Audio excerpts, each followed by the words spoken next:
દેશી બનાવટનો તમંચો તથા પિસ્તોલ નંગ 2 તથા કાર્ટિસ તથા મોટા છરાઓ સહિત કુલ કિંમત ₹31,500ના મુદ્દામાલ સાથે 4 ઇસમોને ઝડપી પાડતી પોલીસ આજરોજ તારીખ 4/5/25ના રોજ ભાવનગર પેરોલ પ્લો સ્ક્વોડ એલસીબીના પોલીસ સ્ટાફના માણસોને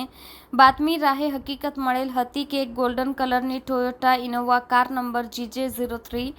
DG 7867માં આકીબભાઈ જુસબભાઈ લાખાપોટા રહે ડુંગરપુર તાલુકો પાલીતાણા જિલ્લો ભાવનગર તથા ઇનાયતભાઈ ફિરોઝભાઈ ચૌહાણ રહે વીજપડી તાલુકો સાવરકુંડલા જિલ્લો અમરેલી તથા સમીરભાઈ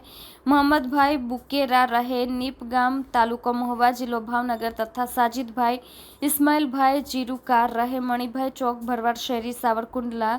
જિલ્લો અમરેલી વાળાઓ પાસેથી ગેરકાયદેસર દેશી પિસ્તોલ તથા મોટા છરાઓ છે, જે બાતમીના આધારે તપાસ કરતા નીચે મુજબના આરોપીઓ પાસેથી ગેરકાયદેસર હથિયારો મળી આવેલ, જેથી તેના વિરુદ્ધ આર્મ્સ એક્ટ તથા જીપી એક્ટની કલમો હેઠળ કાયદેસરની કાર્યવાહી કરી આગળની વધુ તપાસ માટે નીલમબાગ પોલીસ સ્ટેશનમાં સોંપી આપવામાં આવેલ